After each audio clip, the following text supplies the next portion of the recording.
how's it going? Welcome to another video. Welcome to another episode of Albums Ranked. It's been a while since I've done one of these. This is my first one for 2025. It's a random one, I won't lie.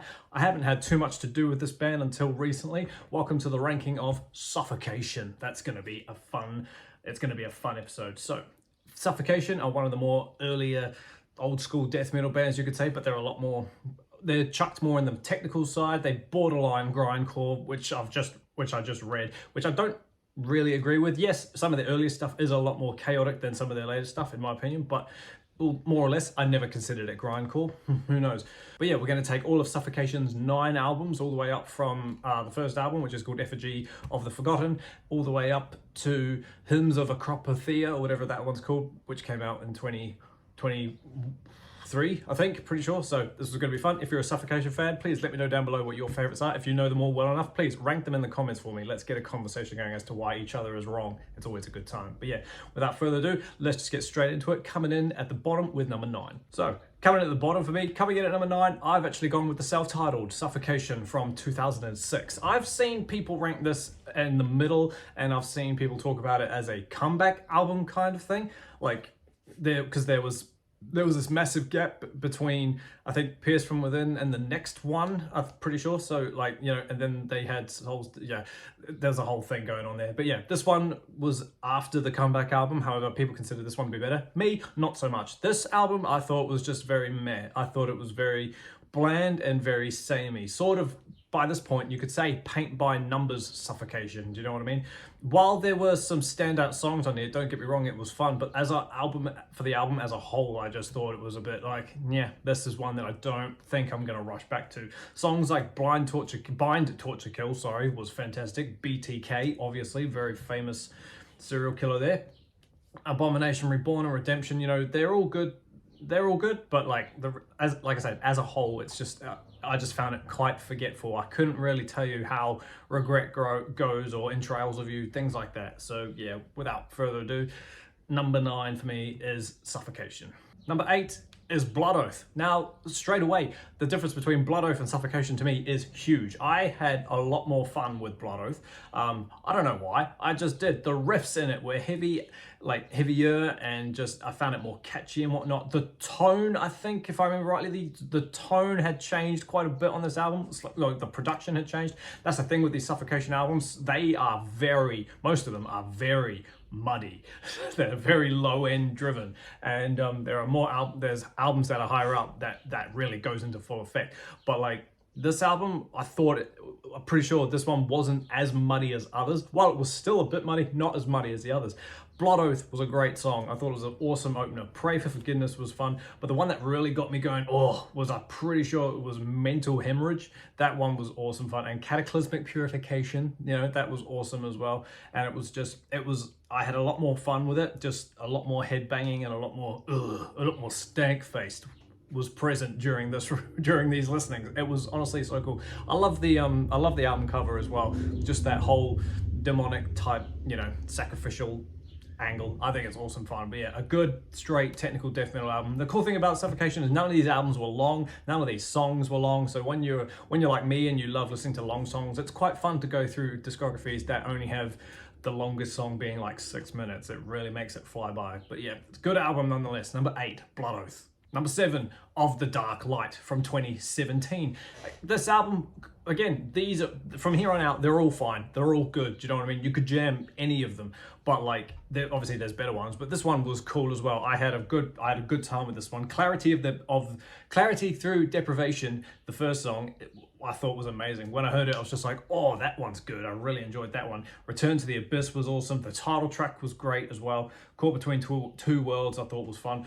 And this one came with the re-recording of the Epitaph of Credulous from Breeding the Spawn, which was fine. But we don't really need these re-recordings. While Breeding the Spawn is obviously famous for having really, really rough, muddy production, you know, sometimes it's funny to listen to these songs without such a rough production. But anyway, this album was just cool as well. The album cover, I'm not sure what's going on there. It's like a goat person thing, like being, I don't know, resurrected, reincarnated or whatever. But hey, this album was fun. It's 35 minutes. It's the shortest Suffocation album. So again, flew by, but honestly, good stuff. I thought it was fun. I would happily jam this again. But yeah, number 7, Of the Dark and Light. Number 6 is their most recent album, Hymns from the Apocrypha, whatever that means. Fantastic album cover nonetheless. Again, great album, great, awesome death metal. It's fast, it's in your face. It's just, a lot of these albums, they're all just onslaughts, right? But the ones that stood out for me on this one, Hymns of the Apocrypha, the title track, the opening track, nearly 6 minutes long. So we're talking prog standards here. Great stuff, honestly, just real in your face, just you know, that's what you want. There are some slower stuff throughout this whole discography as well, which really makes you pull that face of type of thing, which we'll talk about later in the higher up albums. But yeah, this one was fun. Dim Veil of Obscurity I thought was cool. Perpetual Deception was great. Honestly, the first half of this album was just awesome fun.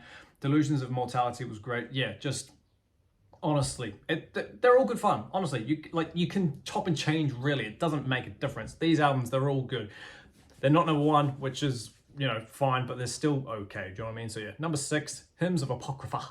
Number 5, Pinnacles of Bedlam from 2013. Yeah, again, this album was another quick blast through, just all the way through. Great stuff. Cycles of Suffering, fantastic opening song. Thought that one was awesome. The album cover on this looked a bit dystopian, and it was a bit of a change, like from where we've come from before. But it was like, okay, it's all good. You know, by this point, you don't want to keep listening to the same stuff. But it was just like, okay, it kind of reminded me, like cover-wise, it kind of reminded me of like a Iced Earth type album cover thing. Like you look at that album cover, you don't really expect it to be technical death metal, in my opinion. But aside from that, you put the disc in and it's just like, whoa, here we go. Cycles of Suffering, good song. Imminent Wrath, fantastic stuff. Pinnacle of Bedlam, the title track again was awesome. Rapture of Revocation was cool. Sullen Days, I should say. Good stuff. Honestly, better, much better. We're getting into the really good stuff, in my opinion. Do you know what I mean? So yeah, you can't go wrong with these bottom half, minus the last one, obviously. But yeah, this one was great fun. So yeah, number 5, Pinnacle of Bedlam. Number 4, Breeding the Spawn. Yeah, this album, from here on out, all 4 of these are just, you know, fantastic death metal albums. While Breeding the Spawn is amazing, the reason it's number 4 is, can you guess, that damn production. Good God, it's so muddy and so buried in low end. All you can hear virtually is bass and drums. There's just no, it sounds like it's done with all bass guitars, you know. It's just very like, it's not brown noise per se, but it is just very, whoa. How that got, I don't know, what were they going for, like the most heaviest sound? Because they must have certainly got it. Is this one tuned to C like the first album is? I'm pretty sure, like, because it must be, right? Because by this point, why would you write an album in C and then change to E? You can't write music like this in E. But yeah, I don't know if that had anything to do with how rough it sounded, like with how heavy and brutal it sounds, but good God, if you try and take that out of it, these songs are pretty amazing. I would jam this album again, like, you know, immediately. Breeding the Spawn, the title track was awesome. Martial Decimation, Prelude to Repulsion. These song names are hilarious. They're not as graphic or brutal as cannibal song names, but you know, they're a lot more, you could say, intelligent song titles. Do you know what I mean? Animalistic Offerings, Prelude to Repulsion, Ornaments of Decrepancy. Do you know what I mean? Like, it's funny things like that. But yeah, aside from that, again, massively, wildly quick album, 35 minutes long, flies by. But yeah, very heavy production, very raw, not raw sounding, but very bass driven, very, you know what I mean? So yeah, good album nonetheless. Number 4, Breeding the Spawn. Number 3, Effigy of the Forgotten, the debut. This one, again, the production is rough, but it's the debut, so it's kind of what you expect.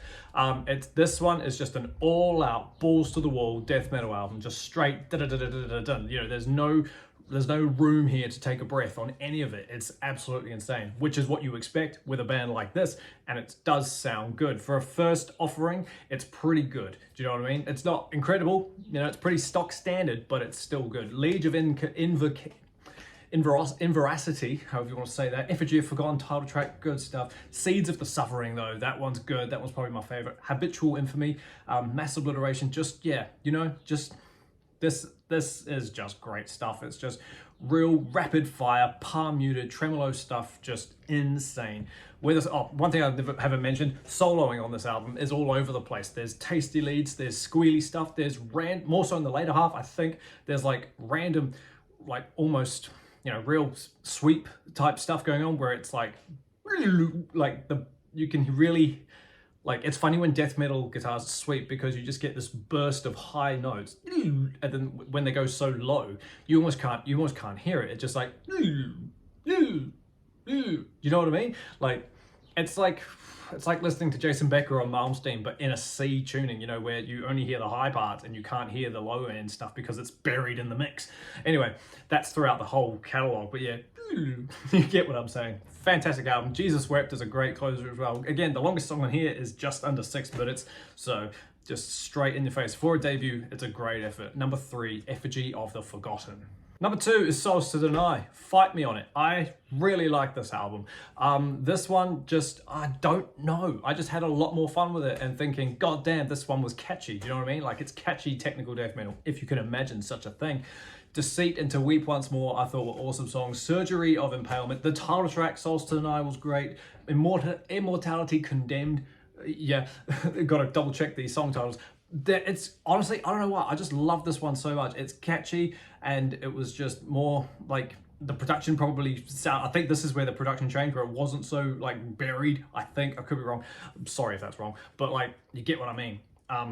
Demise of the Clone. It's a 40-minute album, just again, just straight in your face, just more stank feisty type stuff.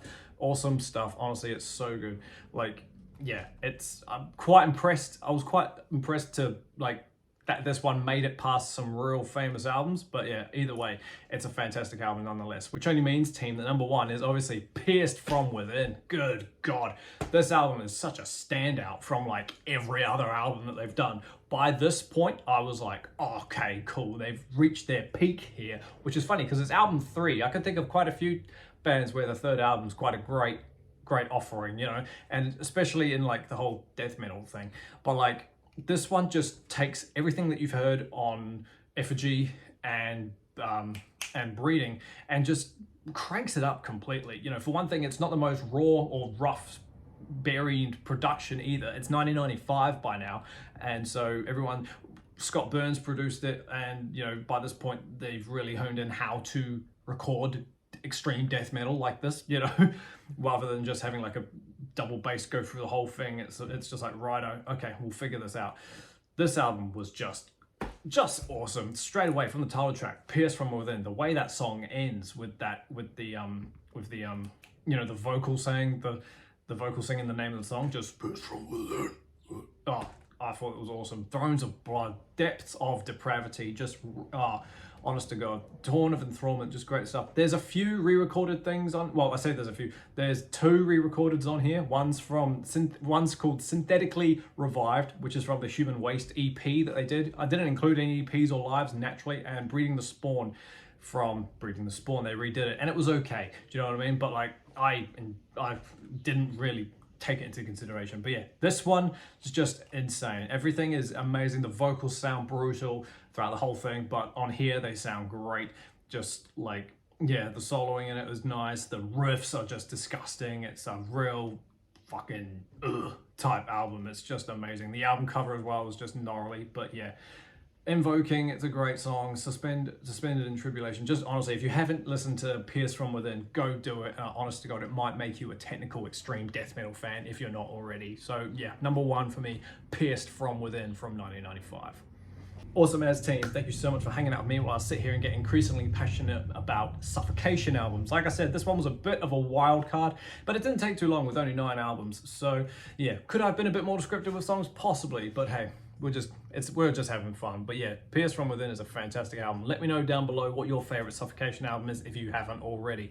Thanks for hanging out with me. Keep an eye out for the next ranking. I think I know who I'm gonna do, but I won't tell you just yet in case it doesn't happen, because that's always awkward. But yeah, keep an eye out for that, and keep an eye out for the next video. But until that happens, everybody, stay inside, stay safe, jam Suffocation, and I'll see you all in the next video. See you later.